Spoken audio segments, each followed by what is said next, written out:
Good evening, welcome. I'm John. I'm a bookseller at Literati Bookstore in downtown Ann Arbor, Michigan. Tonight, we're so pleased to welcome Ken Liu to our At Home with Literati series in support of Speaking Bones, now out in paperback and in conversation this evening with Tochi Onyebuchi. Just a quick webinar overview for those of you who are just joining us. The chat is closed this evening, but you can keep that chat window open. I'll be sharing links to purchase the book from Literati throughout the event.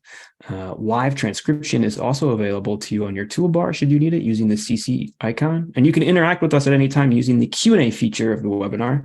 Whenever you have a question, please feel free to submit it. I'll select a selection of your questions to ask at the conclusion of the conversation this evening. And if you're watching us later on YouTube, there are always links to purchase books in the description directly below me. You can also subscribe to our channel to be kept up to date with all of our At Home with Literati events, which will continue through 2023 when they hit our channel. And as a reminder, you can shop for more books at literatibookstore.com to have shipped to your home anywhere in the United States. And if you live in Southeast Michigan or the Ann Arbor area, our doors are open to the public for in-store shopping 7 days a week. But most of all, we'd just like to thank you for your attendance this evening or this morning or this afternoon or much later this evening, depending on where and when in the world you may be joining us. Without further ado, I'll introduce tonight's author and our interlocutor. Ken Liu is the award-winning author of speculative fiction. His collection, The Paper Menagerie and Other Stories, has been published in more than a dozen languages. His other works include Grace of Kings, The Wall of Storms, The Veiled Throne, and a second collection, The Hidden Girl and Other Stories. He has been involved in multiple media adaptations of his work, including the short story Good Hunting, adapted as an episode of Netflix animated series Love, Death, and Robots, and AMC's Pantheon, adapted from an interconnected series of short stories. The Hidden Girl, The Message, and The Cleaners have also been optioned for development. Liu previously worked as a software engineer, corporate lawyer, and litigation consultant, and lives with his family near Boston. Speaking with him this evening, Tochi Onyebuchi is the author of Goliath. His previous fiction includes Riot Baby, a finalist for the Hugo, Nebula, Locus, and NAACP Image Awards, and winner of the New England Book Award for Fiction, the Ignite Award for Best Novella, and the World Fantasy Award, the Beasts Made of Night series, and the War Girls series. His short fiction has appeared in the Best American Science Fiction and Fantasy, the year's Best Science Fiction, and elsewhere.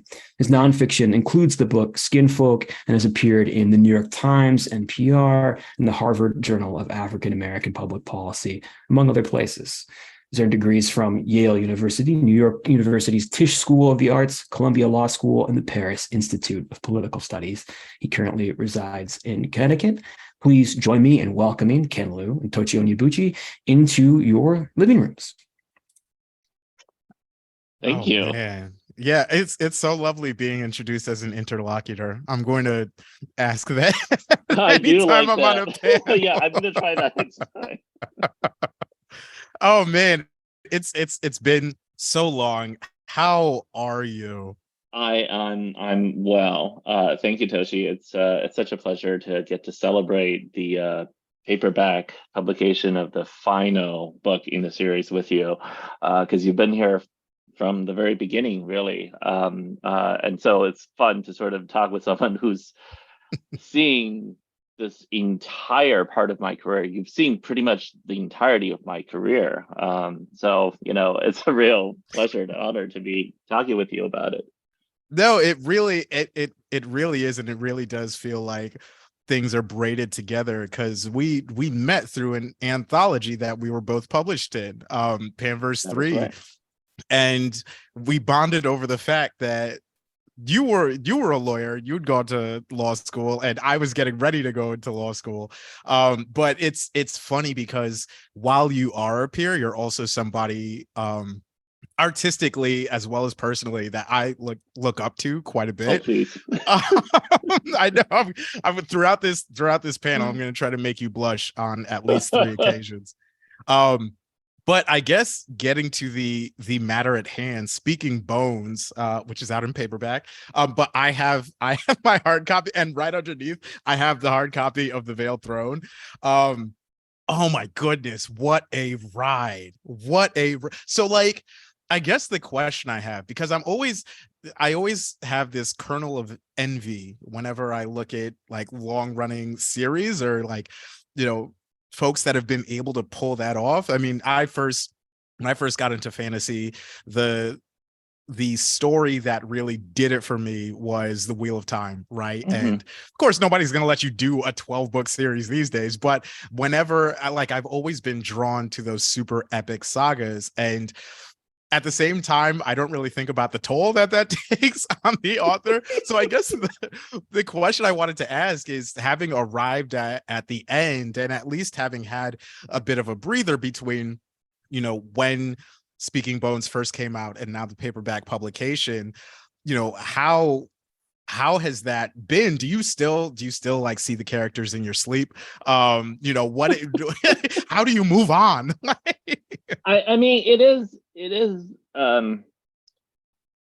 oh man, Toshi, that is a great question, and it is a fun thing to talk about in some ways, but it's also very emotional for me. Uh, Dara and the characters, from Dara, I've lived with them for the entirety of my career as a novelist. It took more than a decade for the whole thing to be done and to get it out the door. And during that time, when I started The Grays of Kings, my oldest daughter, Esther, was just a newborn. And by the time now, the paperback is out, she's a young woman. She's 12. So My it's goodness. it's sort of amazing to sort of look back on this part of my life and see how, for the vast majority of the years in between, I spend it working on this series. It's not, I mean, it's a little strange for me to talk about it too, because I'm not someone who started out thinking I would write long books like that. I started out writing short stories. I mean, you and I both, right? We started writing short things. And so that's what I thought I would do. And then this series came along, and it's what took up the vast majority of my creative energy for the intervening years. And it is strange to sort of look back and see that's what I spend so much of my life doing. I'm very I'm so moved by the fact that you were there to beta read for me throughout the entire process, and you saw me change as an artist, as a person, and I'm just really beyond honored and pleased that the series found its readers. People who have stuck with the series and followed and found their own journey through Dara. I always say that, when I write a book or a story, and I imagine it's true to you, for you as well, we don't really have a quote unquote message that we're trying to put into the book, because if the book can be reduced down to a message, I would have just written that message. You know what I mean? Like, the reason we wrote these books and the reason I bother writing the series is because it is a whole world. It reflects in some way my understanding of human nature, of what my hopes and dreams about the world, my own thoughts, my own dreams and fears as a father, as a man, as a son, as a husband, everything that I cared about as a citizen, I put into these books, and they reflect everything I feel about what the world is and what the world could be.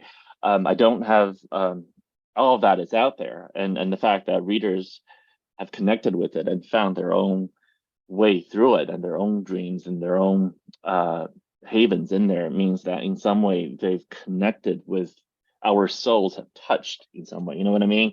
So it's very emotionally moving for me to feel that kind of connection with the readers who have loved the books and found their own homes in it.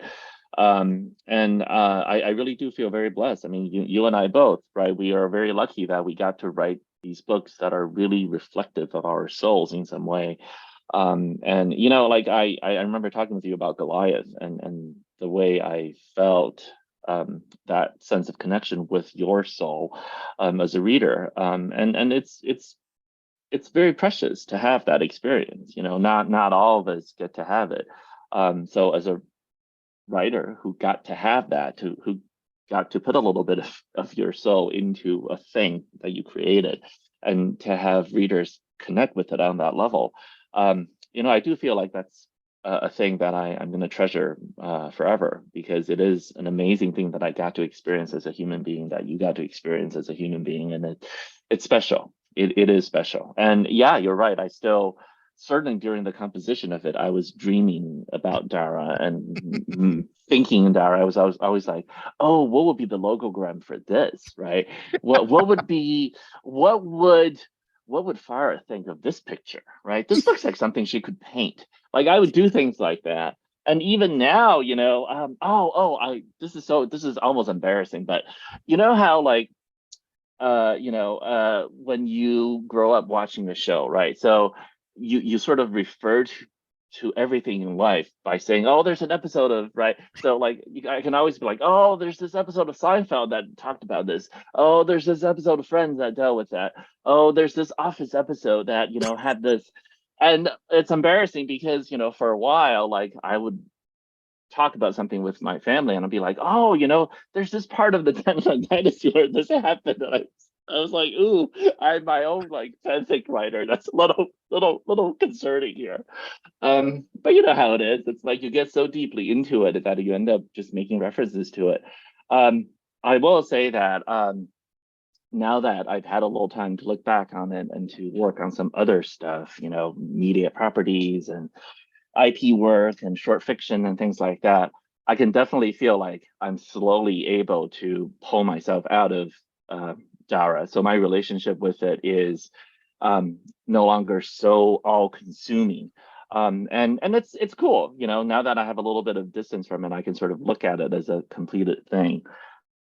But yeah, I still sometimes catch myself thinking, oh, wouldn't it be cool to adapt this ancient technology into the Dara version? Like, how would I, in Dara, what would be the equivalent to Chat GPT be? Like, how would I build that? I think about this. It's so funny. That's such a simultaneously thrilling and terrifying rabbit hole to go down, because like, I almost want to ask you, do you see a return to Dara at some point in your future? But I know that's like maybe a painful question still.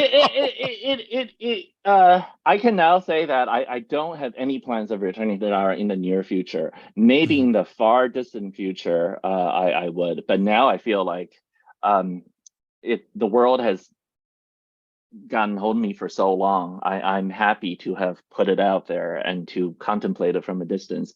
I've told the stories I wanted to tell in that world for now. I don't see myself returning to it, but you never know. I mean, sometimes it takes an author a long time before they realize that they still have more to say. So I'm not going to say never. But for now, I've said everything I wanted to say about Dara, and it's cool that I can move on to do something else.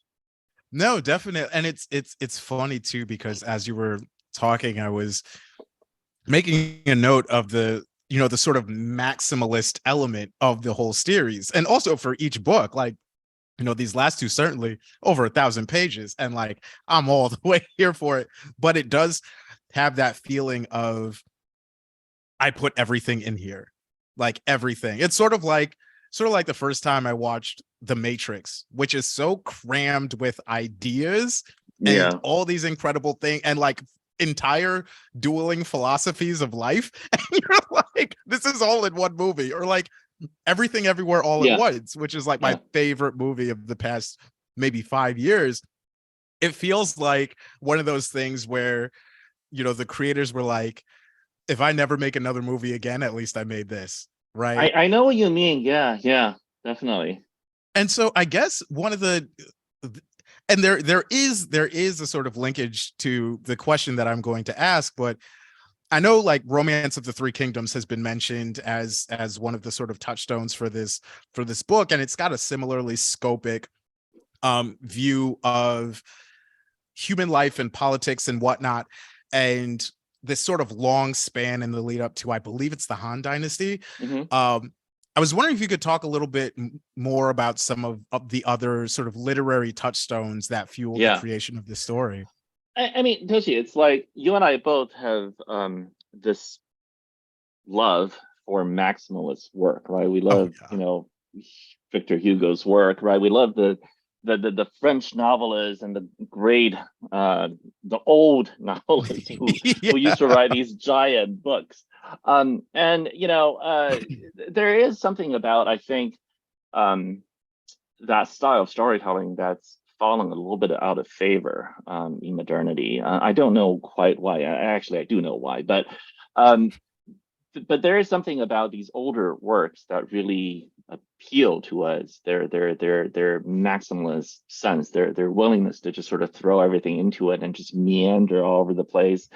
Um, so Romance of the Three Kingdoms actually is one of the works that I didn't directly influence me in terms of its style. Although I do know why it has a similar kind of style, because both of Romance of the Three Kingdoms and my own work were going back to records of the grand historian, who is the one who wrote in this sort of style. And it's kind of interesting because Sima actually wrote in a way that was very interesting. He was trying to tell a big story through little vignettes. He had a habit of trying to tell the grand history through little character sketches. That's his style. And it's sort of like the parallel lives of Romans and Greeks, that style of storytelling. And that is what The Grace of Kings ended up being deeply influenced by, this idea of trying to tell big stories through little vignettes, little short chapters that are very focused on one person's story and how it fits into the grand fabric. In terms of like other literary models, touchstones that ended up being very um, uh, influential on the way I thought about my story, we already mentioned, Victor Hugo. There's that style of, can we actually tell a story that covers everyone? Can we actually try to tell the story of a people by telling the story of a few individuals, but making sure you got the feeling that everyone has their own story and everyone is the hero of their own story, and that's definitely Les Miserables is very influential in that way, that the way it tries to portray the story of a whole people through individual pieces. Another work that felt like that was Moby Dick. I think we've Mm. all talked about this Yep. too, that how the classics are so interesting in that you approach them with the idea that you sort of know what they're about, and then you read them and they're nothing like what you thought. Exactly. Yep. Like you can read about discussions of Moby Dick and its themes and all this stuff, but nothing will prepare you for how digressive and funny and how utterly modern it feels, Yeah. right? It's like Melville was doing Yeah. modernism before there was modernism, Yeah. I remember I was in this was 2013, summer of 2013. I was in the West Bank. I was doing human rights work, and I'd had a copy of Moby Dick with me. I had a couple books with me. There was Tree of Smoke by Dennis Johnson, Damascus Gate by Robert Stone, and Moby Dick. And I knew that I needed big books to like tide me over. But I remember reading Moby Dick and just being like, I know the great American novel conversation is just like barbershop talk. It's like, oh, name your 5 favorite rappers of all time, or like, LeBron or Jordan, right? Like, it's just a way to start a conversation. But I was like, if there is such a thing as a great American novel, Moby Dick is that novel. And because like the language in it, oh my goodness, when that man is like lashed to the wave by his own rope, the way Melville writes, it's just, anyway. It's so over the top and it's so great. I mean, you can see echoes Yeah. of everything that comes after. You can see bits of, Slaughterhouse Five and all the other Mhm. modern touchstones being you can sort of see their precursors in Melville. That Sermon to the Sharks, it's just Oh an my amazing piece. goodness. The Sermon to the Sharks ended up being very, you can hear echoes of it in scenes from The Veiled Throne, because I love doing some of these scenes from the unusual perspective and sort of have these over the top scenes. Yes. So yeah. Anyway, so that's an example. But I've talked about Milton before. You know, my Mhm. favorite poet of all time, and other just these grand big works that are Yeah. willing to sort of say. I'm going to try to make a whole people's story, the subject of what this is about. And I think, like, there is, some sense of arrogance to that too. Not necessarily in a bad way, but there is a sense of Yeah, it's arrogance to it. healthy. Yeah. It's okay, good. I like your way of putting it. It's Yeah. healthy. But I think one of the things about modernism that has trained us is that we don't trust big stories anymore. We don't Mm. really trust the idea that a writer can tell a story of a whole people, and you sort of have to sort of tell smaller stories, and which is fine. But I think in some ways, because as an immigrant and a child of an immigrant, I always have this idea that I do want to tell the story of America, in the same way that Alexis de Tocqueville tried to tell the Yep. story of America. There's something about coming into a country as Yeah. an outsider, then becoming an insider, insider, that leads you to want to tell grand stories of the people of Yeah. America.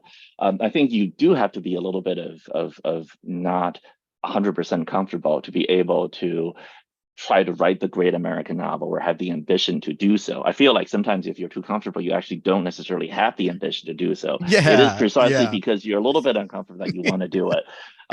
So the Downtown Dynasty is, my version of the great American novel. It is about a people trying to emerge into modernity, and a people trying to build a lasting constitution, a people trying to tell their own story, trying to encompass everything. And so, that's how I ended up writing it. And I was very drawn to works that tried to do that, Hmm. that wanted to create the story of a people, and very self-consciously trying to do so. So a lot of the literary touchstones are like that.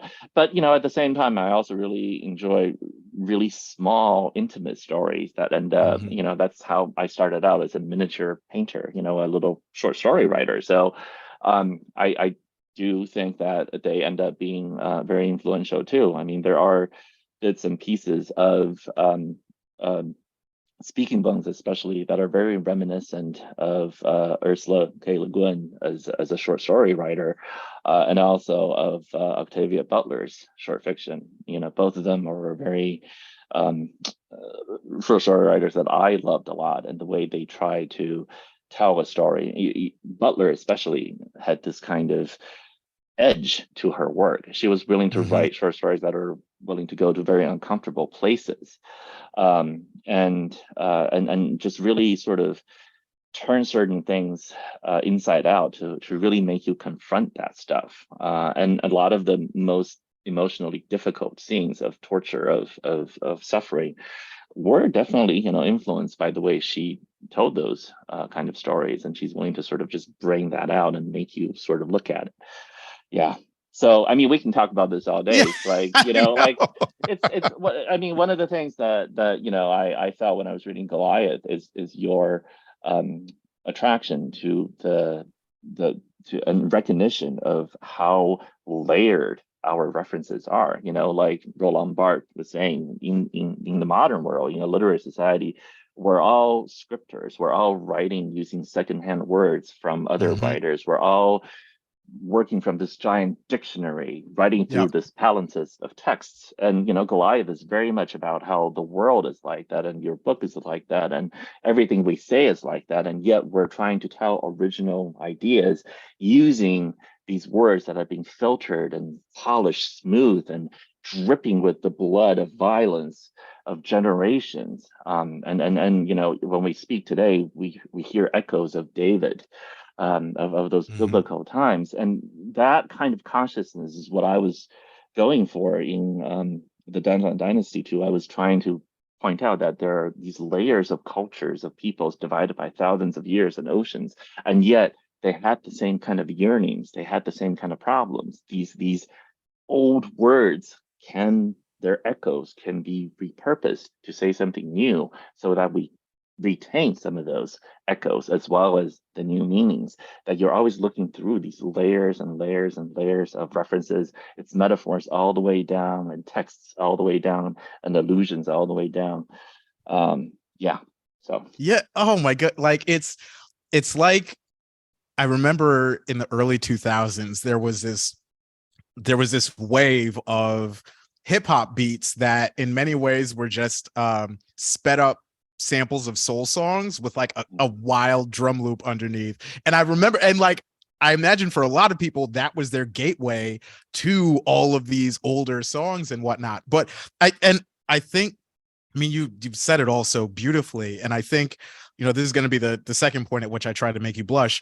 But one of the things that the Dandelion Dynasty also reminded me of, and this goes back to sort of what you were saying earlier about sort of scopic stories told through the eyes that, you know, of many people, is War and Peace. Because in many ways, like that, I remember having a similar experience when I read that.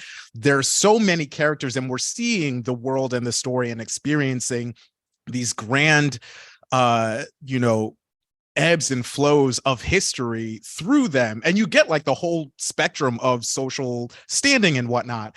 Another sort of similarity, and this I think is a thread that links, you know, a lot of Tolstoy's work to Les Mis to Dandelion Dynasty, are the digressions, whether they're episodic or explanatory.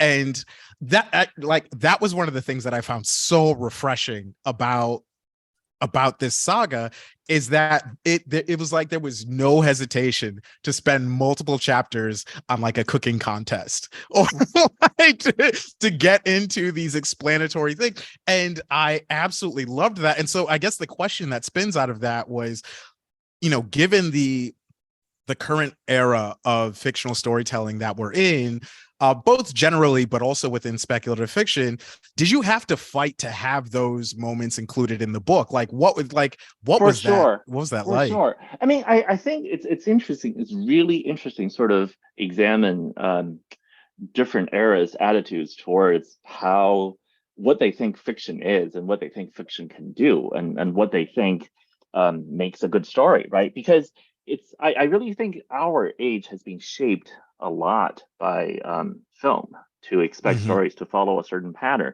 So what I mean is this: I think if you go back and look at older works, you know, the Iliad, the Odyssey, the sagas, you know, you go back and look at these things, and they are all completely unfocused.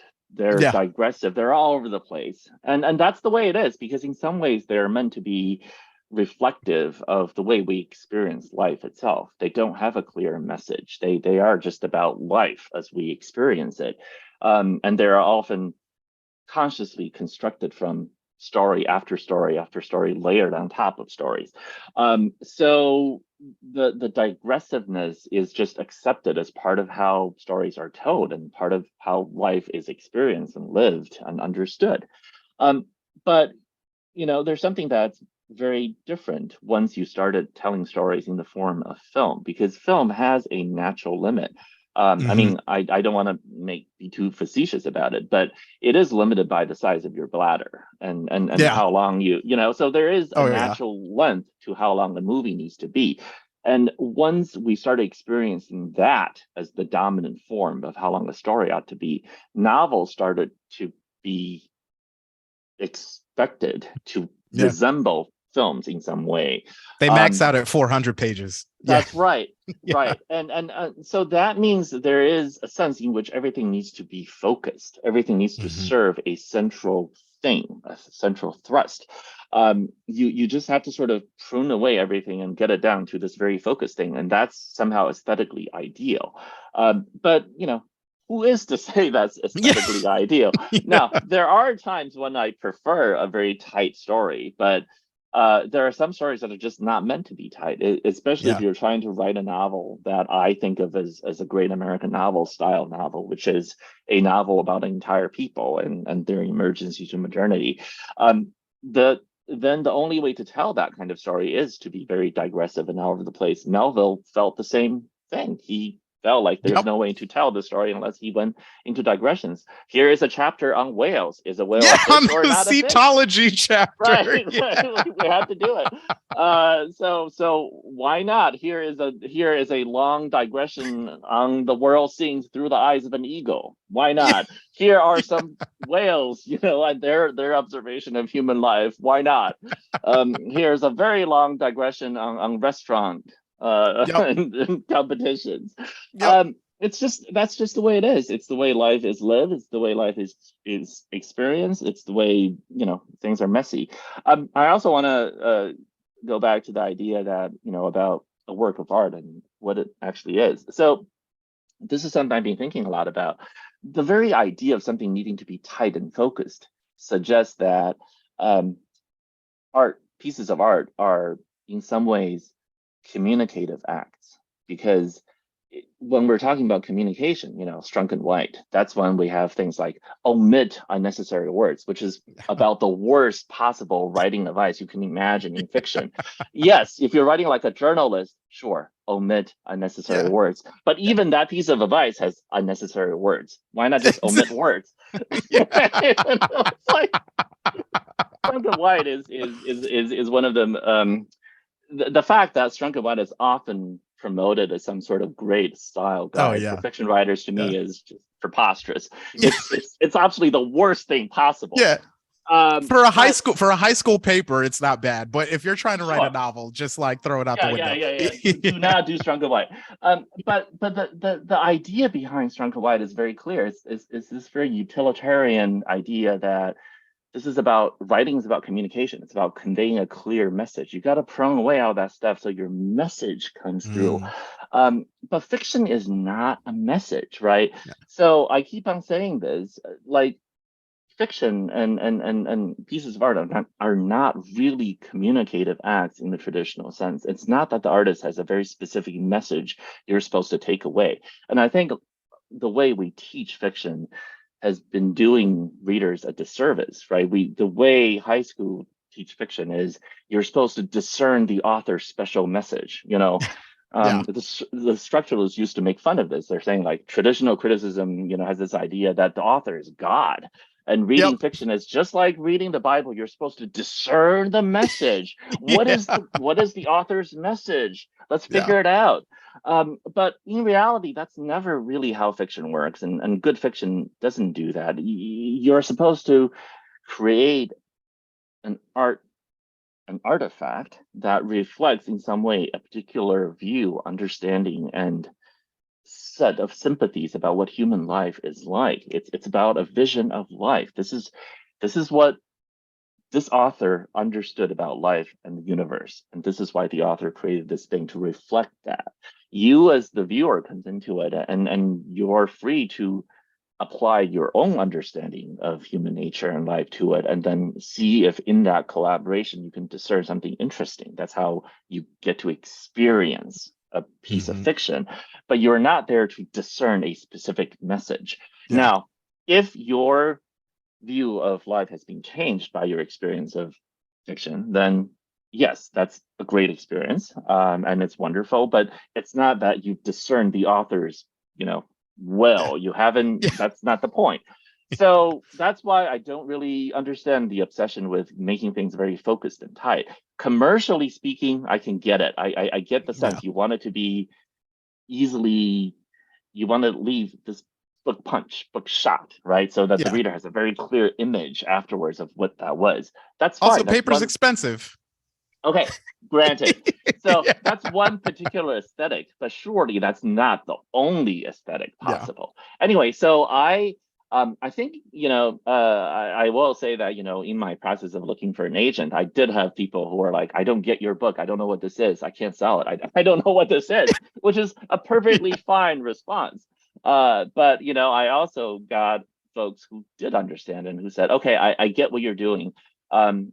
We're not going to suggest you cut out these pieces, because the messiness and the sprawling nature of it is the point. So we're not going to ask you to cut it. So that's what happened. I basically didn't work with people who didn't get it, and that's how I got around it.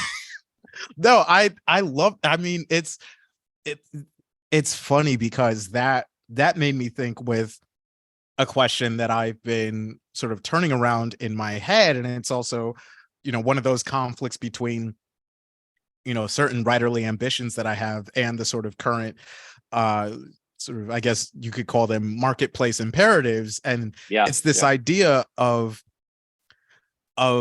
novels as moral documents. And what I mean by that is not necessarily like, here is some basic instructions before leaving Earth.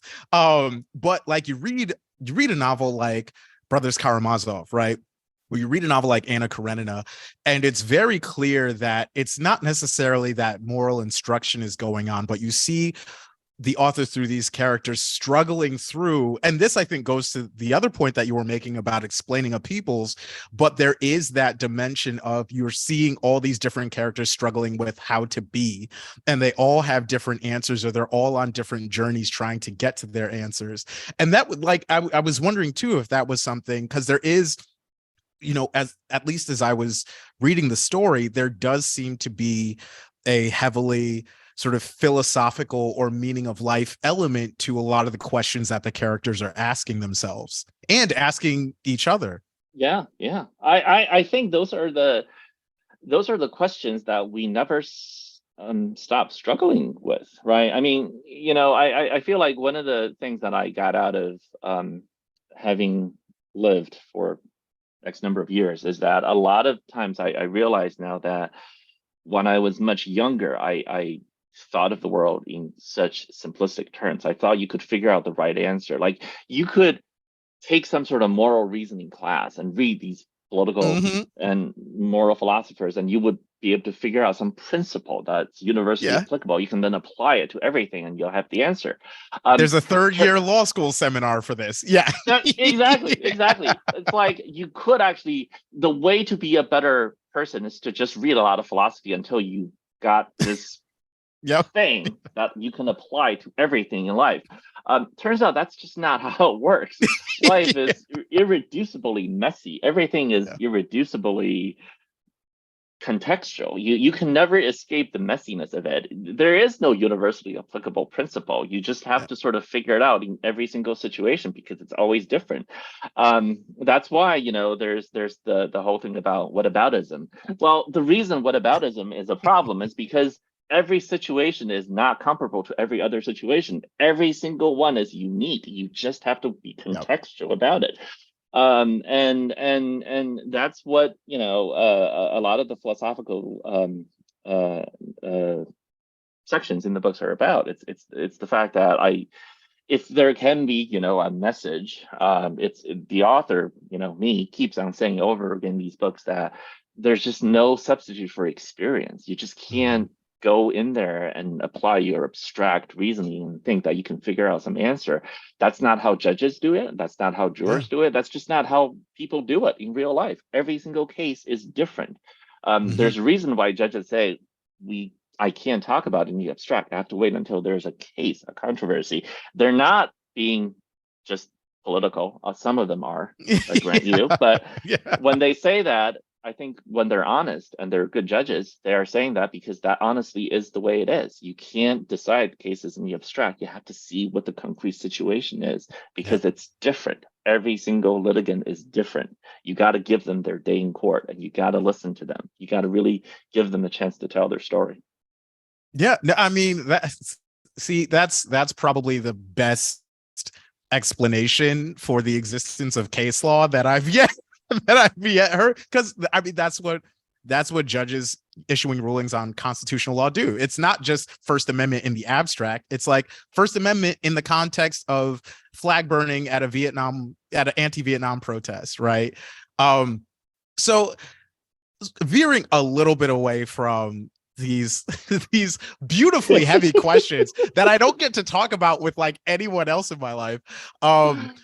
Could you talk a little bit about some of the, wuxia inspiration for the Dandelion Dynasty? Well, probably the clearest inspiration comes out of the the Blossom Gang. right? The Blossom Gang are Mhm. these four people.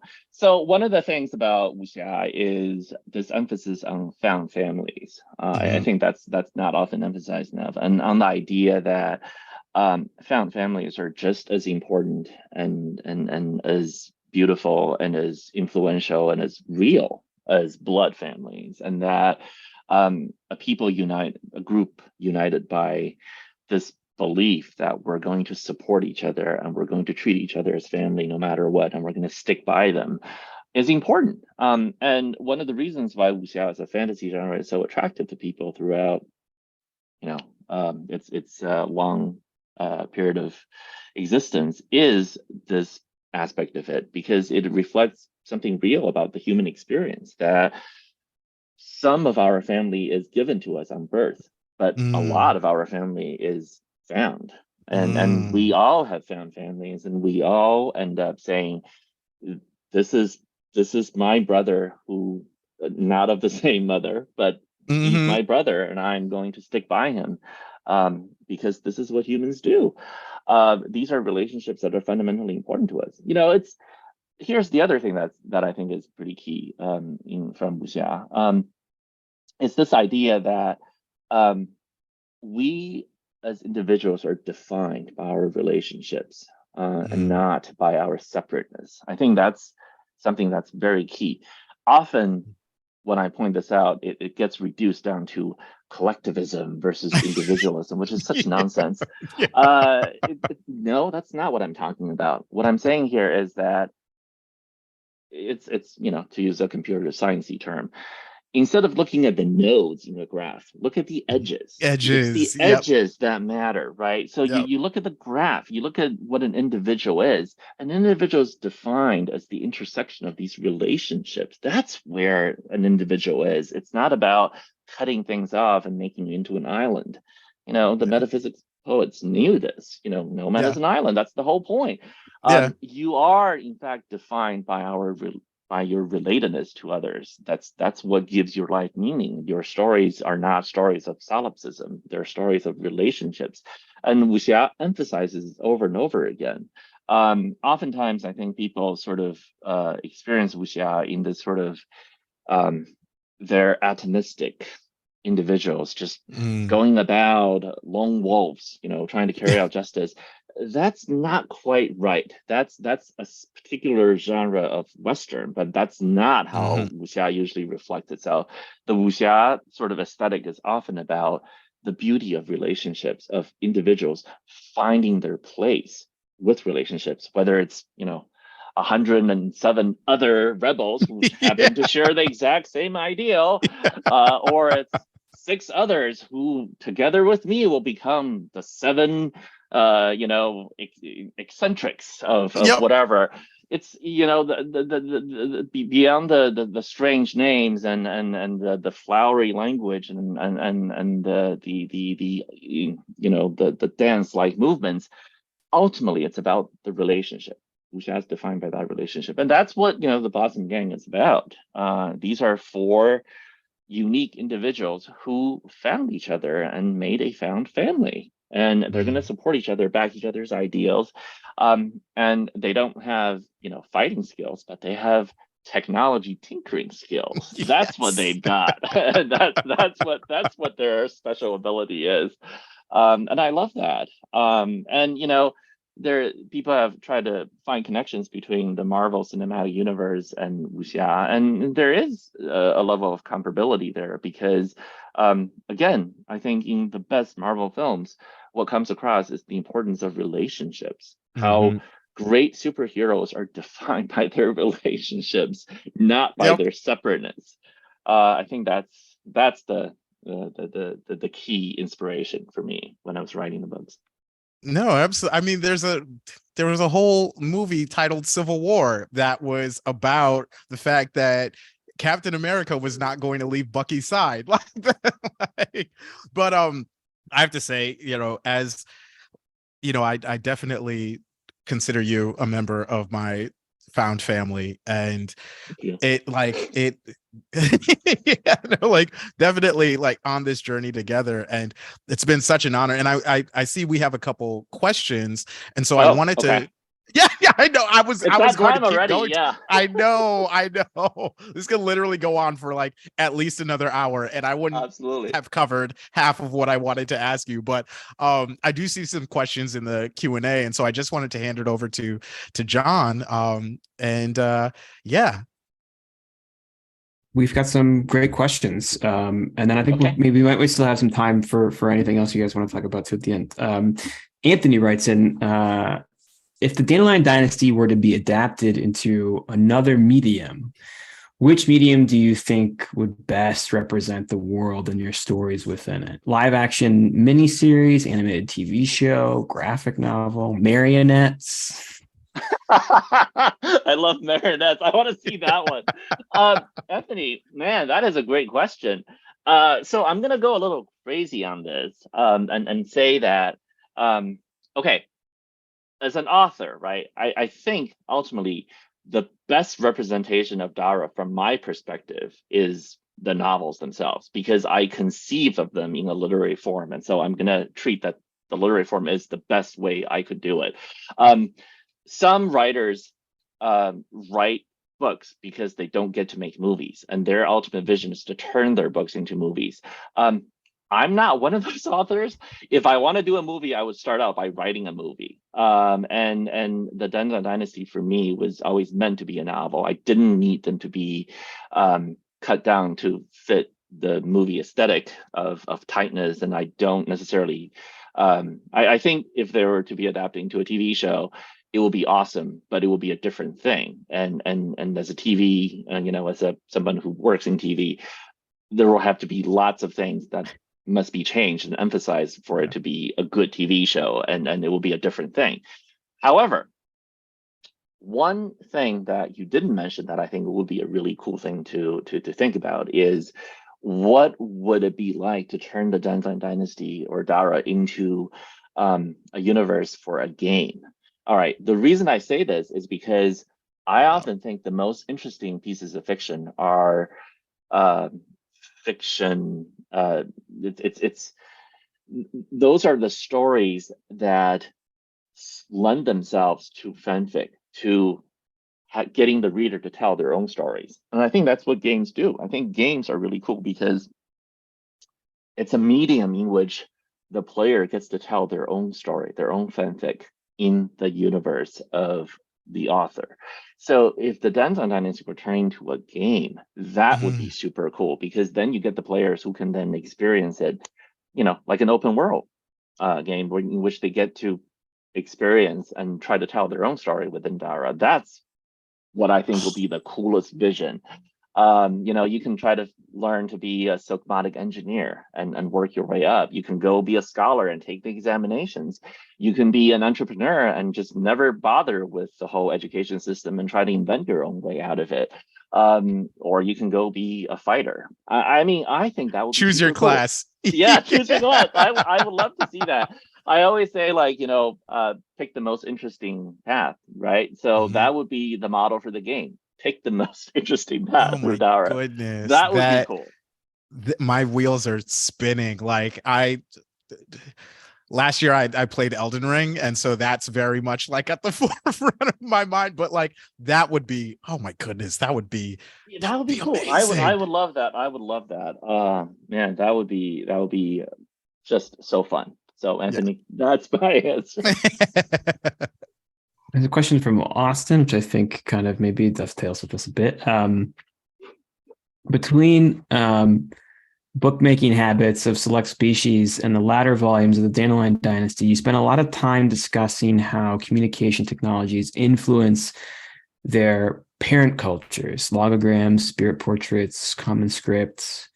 What are some ways you see current communication technologies shaping contemporary culture, and does that change how you write?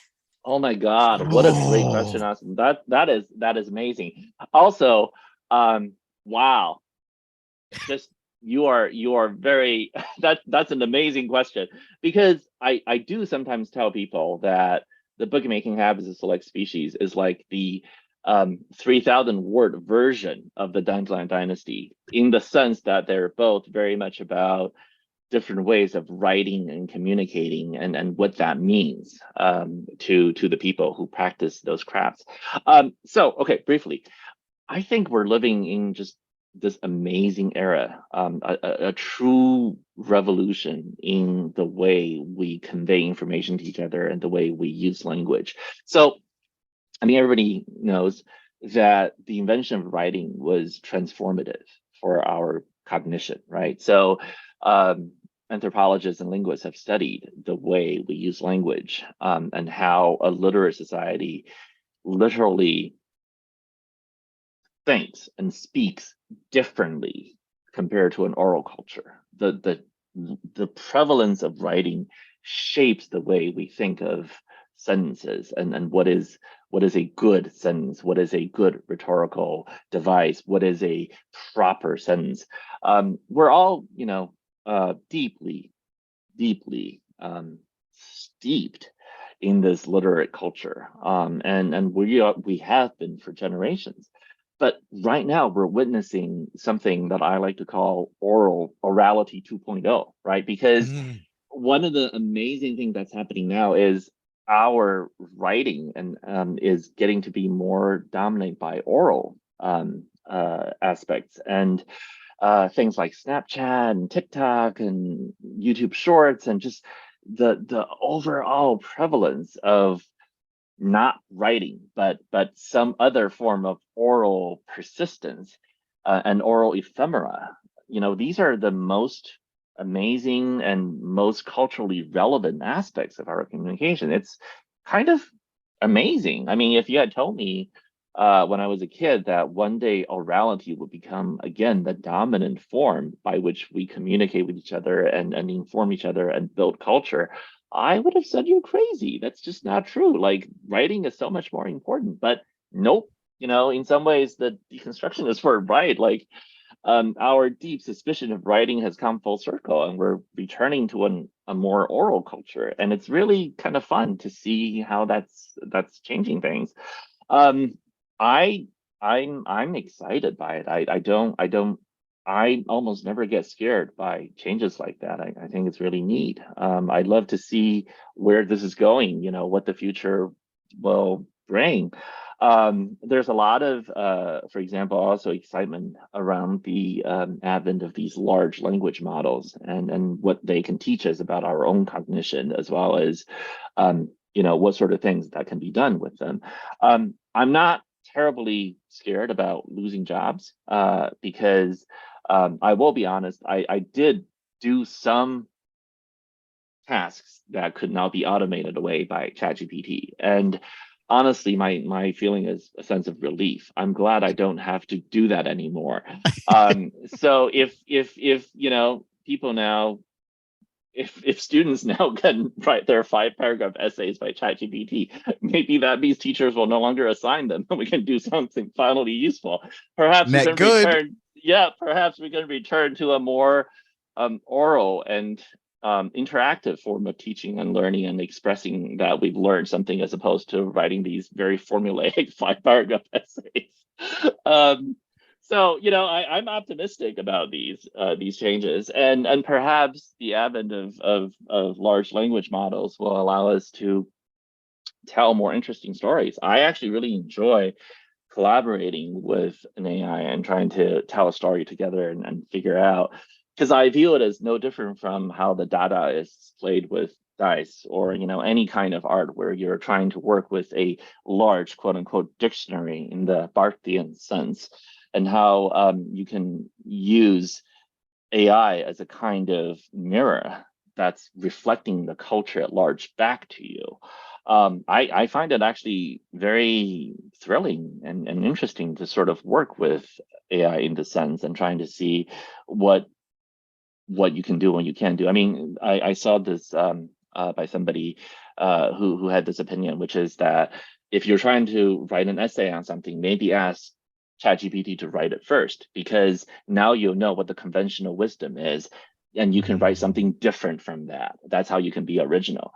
I was like, that's actually not a bad idea. If you're trying to do a story, you might as well see what ChatGPT would do, because that would be the cliche written version. And now you know what not to do, and you can do something different. So I Life sort of hack. like that.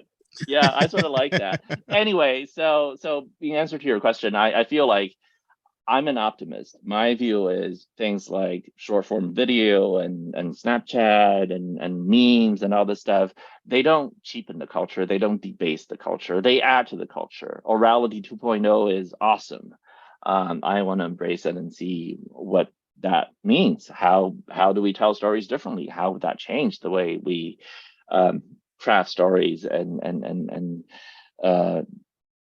portray humanity and the human experience? And I'm not scared at all of the advent of AI. I think it's very exciting. I don't particularly care that AI can replace me in certain things. I don't want to do those things anyway.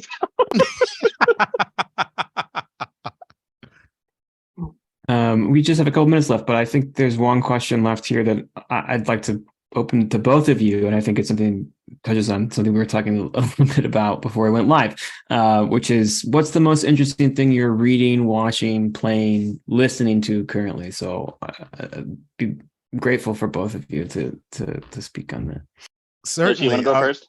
Yeah. So speaking of big books, I'm currently making my way through Rebecca West's Black Lamb and Gray Falcon, which is maybe the platonic ideal of a travel book. It's travelogue plus history plus personal essay. It's everything. I feel like Stefan in that Saturday Night Live skit.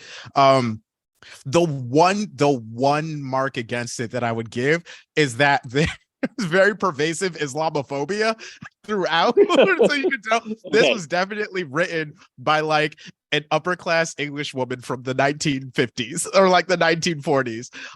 Aside from that, it's maybe, and it's beautifully written throughout. Like it doesn't slump. There are no like bad or unoriginal sentences in this. Like I'm 800 plus pages in. I haven't found a single cliched sentence in the entire book. That is awesome. So that's what I'm reading right now. Yeah. That is awesome. So I don't have a book recommendation right now because there are too many books I'm reading. That's just awesome. I mean, for example, I'm reading Kate Elliott's Court of Fives with my daughter, which is just an amazing, amazing book. It's she pitches it as American Ninja Warriors meets Little Women in the time of Cleopatra. You know, it's something like that. It's actually a pretty good description. It's amazing. But outside of books, what I want to talk about is I've been doing a lot of thinking about how games tell stories as a medium and what that means. So, you know, I'm always late to the party because I don't have a powerful gaming rig, and so I have to play everything when it's old. So I'm just making my way through The Last of Us Part 1 in preparation for the TV show.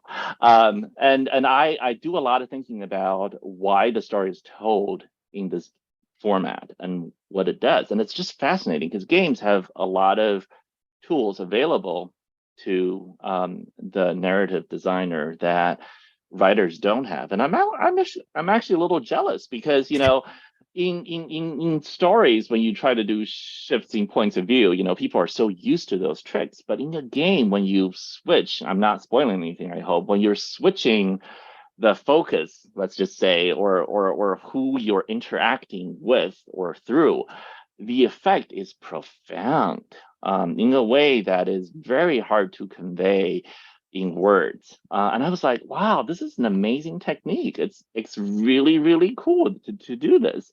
And of course, you know, all the old environmental storytelling techniques, you know, what are the notes you can leave by? What are the audio logs? How do you account for the fact that not everything will be discovered, and therefore, you know, the story will feel different depending on how thorough the player is. And also, you know, there's always the tension between gameplay versus narrative tension. The narrative is we got to go right now, but as a player, you're like, I must wander over here and explore every nook and cranny for my little tags because I want 100%. You know, it's like, why are we doing this? This feels wrong somehow. But anyway, so I'm doing a lot of thinking about that sort of thing as I'm playing through, and I'm just like so grateful that we live in an age where mediums like this for storytelling exist, so that, as someone who appreciates stories and particularly loves to see storytelling happen, I can go in and sort of analyze my own responses to these techniques and sort of think about, wow, that's really cool. Is there any way we can somehow achieve this effect in writing? Is there any way that I can think about how this can teach me something about how to tell a story? So anyway, if you have not played it, I strongly recommend it, The Last of Us Part 1. It is a really, really interesting example of how games can tell a story really well. Contra Ebert's ludicrous claim that video games can never be art. I don't know why you would ever think that, but anyway, so.